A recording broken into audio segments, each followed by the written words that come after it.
क्या पाकिस्तान एक sovereign state है? Is it really a sovereign state और is it interpretation by the state? अब आर्गुमेंट के साथ ये देखेंगे कि क्या पाकिस्तान हकीकत में एक सॉवरन रियासत है या रियासत की तरफ से एक सिर्फ बयानिया दिया गया है। अब इससे पहले बात करते हैं एहसन इकबाल साहब के इंटरव्यू की, जो उन्होंने जिरगा के अंदर सलीम साफ़ी को दिया। वो हमारे पीडीएम गवर्नमेंट के प्लानिंग और डेवलपमेंट के मिनिस्टर हैं। उसमें उन्होंने ये कन्फेस किया है कि पाकिस्तान के अंदर जितनी भी हुकूमतें आई हैं उसके अंदर इलेक्शंस के अंदर आर्मी की बहुत ज़्यादा इंटरवेंशन देखी गई है। अगर 2018 के इलेक्शंस की बात करें जिसमें इमरान खान को प्राइम मिनिस्टर बनाया गया, उसमें आर्मी ने बहुत ज़्यादा मुदाखलत की। अब उसके बाद वो कहते हैं कि चाइना की तरफ से पाकिस्तान आर्मी को अलामिया जारी किया गया है, जिसमें उनको कहा गया है कि आपने जितने भी तजर्बात किए पाकिस्तान की डेमोक्रेसी के अंदर और जितने भी एक्सपीरियंसेस किए, आप वो उन तजर्बात को आप तर्क कर दें और कमिंग इलेक्शन 2023 के अंदर आप कोई नया तजर्बा ना करें, क्योंकि जो नए से नए तजर्बा आता है वो हमारे रिलेशंस के अंदर फ़र्क डालता है। सो इससे पहले हम देख चुके हैं कि अमेरिका की तरफ से भी इस तरह के कुछ अलामिये जारी किए जाते थे। कभी वो कहता था कि मैं पाकिस्तान के अंदर रियासती दहशतगर्दी की मजम्मत करता हूँ, कभी वो कहता था कि मैं पाकिस्तान के अंदर इलेक्शन के अंदर मुदाखलत की मजम्मत करता हूँ, या कभी मैं नॉन इंटरवेंशन पॉलिसी की सपोर्ट करता हूँ, कभी वो कहता है कि मैं पाकिस्तान के अंदर इस काम को सपोर्ट करता हूँ, इसको कंडेम करता हूँ। तो इस तरह की स्टेटमेंट्स हमें अमेरिका की तरफ से मिलती थी, उनकी फॉरेन मिनिस्ट्री की तरफ से। और हमने देखा है कि हमारी रियासती अफेयर्स के अंदर और हमारी फॉरेन पॉलिसी के अंदर अमेरिका का बहुत ज़्यादा हाथ रहा है, बहुत ज़्यादा उनकी इंटरवेंशन रही है, मुदाखलत रही है।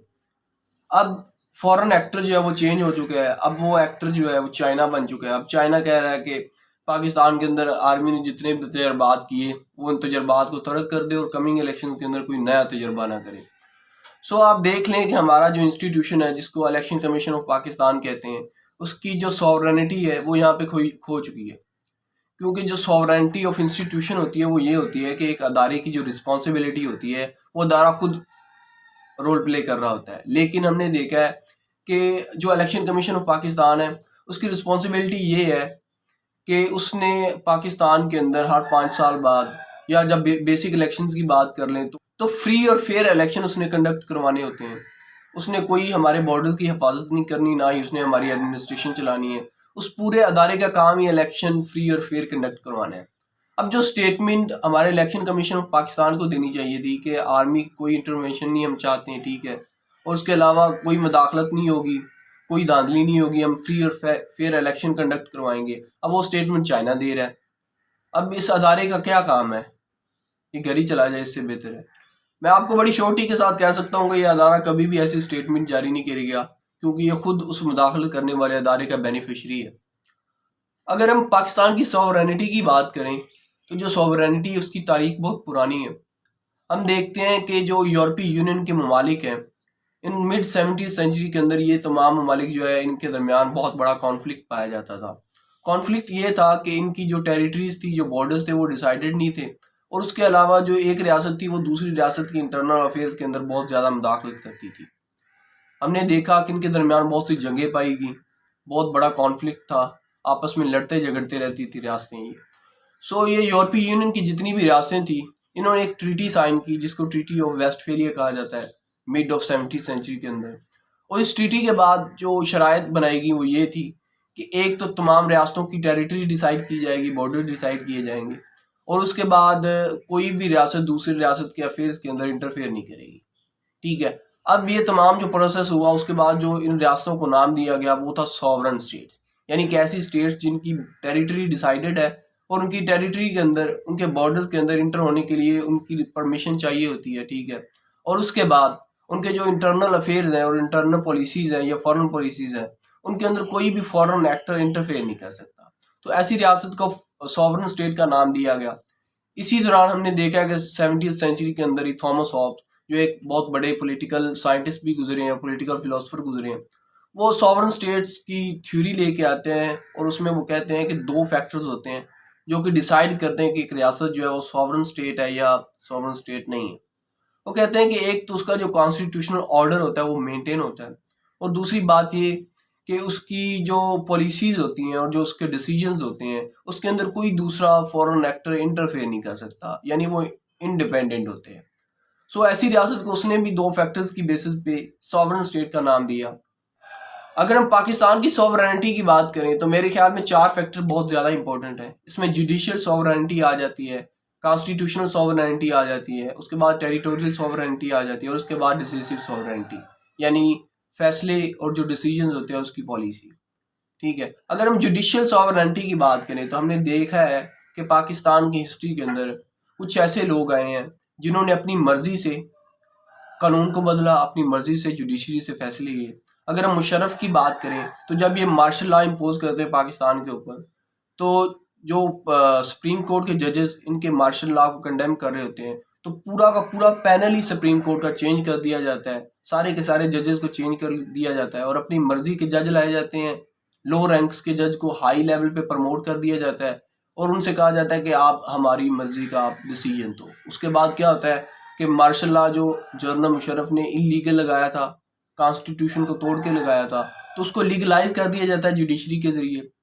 अब उसके बाद हमने देखा है कि जब chief justice of Pakistan Iftikhar Chaudhry 2007 के अंदर मुशर्रफ को सजाए मौत सुनाते हैं because he broke constitution twice a time, उसने 2 बार कानून तोड़ा।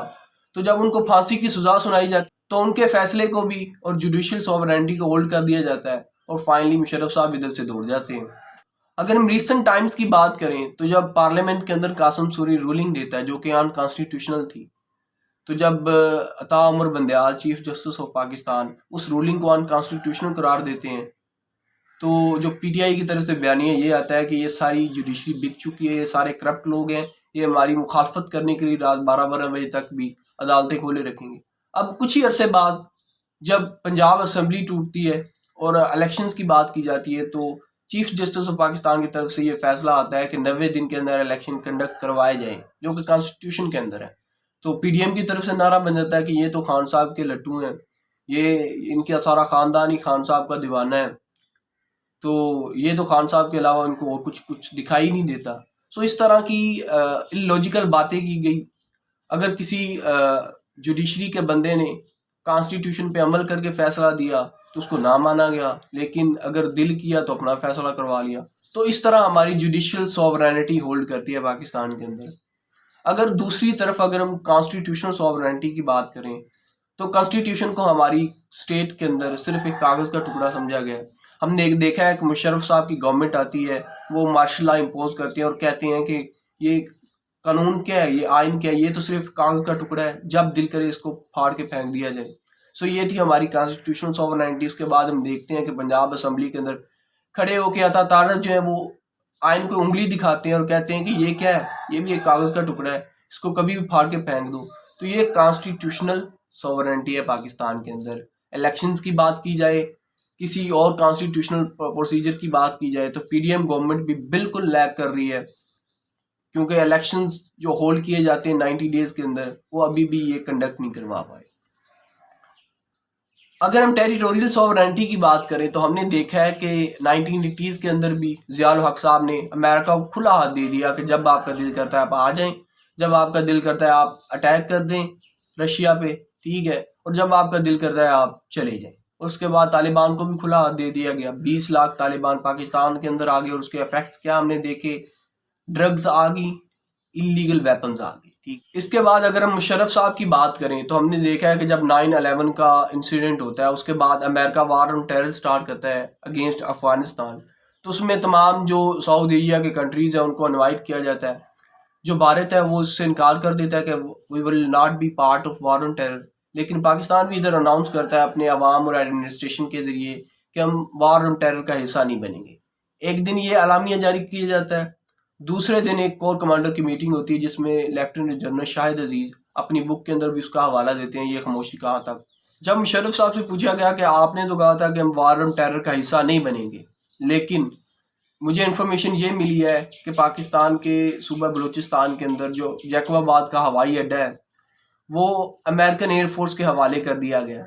तो वहाँ पे जो इलॉजिकल आर्गूमेंट मुशर्रफ साहब ने दिया वो ये था कि मैंने जो उनको अड्डा प्रोवाइड किया वो ह्यूमैनिटेरियन ग्राउंड पे दिया है। अब देखें कि एक बंदा जो एक कौम पे या एक स्टेट पे बम गिराने जा रहा है, आप उसको ह्यूमैनिटेरियन ग्राउंड पे अड्डा प्रोवाइड कर रहे हो। ये हमारी टेरिटोरियल सॉवरेनिटी है। हमने ये भी देखा कि जब अमेरिका का दिल किया इस टेरिटरी के अंदर इंटर हो गया, जब उसका दिल किया इसको लीव कर गया। और इसके बाद हमें पता भी नहीं चलता कि कब अमेरिकन एजेंट्स आते हैं पाकिस्तान के अंदर और एबटाबाद से उसामा बिन लादेन को उठा के ले जाते हैं। उसके बाद हम ये भी देखते हैं कि जब दिल करता है तालिबान पाकिस्तान की टेरिटरी के अंदर इंटर हो जाते हैं, जब उनका दिल करता है इधर से लेफ्ट कर जाते हैं। ये है हमारी बॉर्डर्स की सॉवरेनिटी कि हमारी परमिशन के साथ कितने लोग इंटर होते हैं और कैसे वो लेफ्ट करते हैं।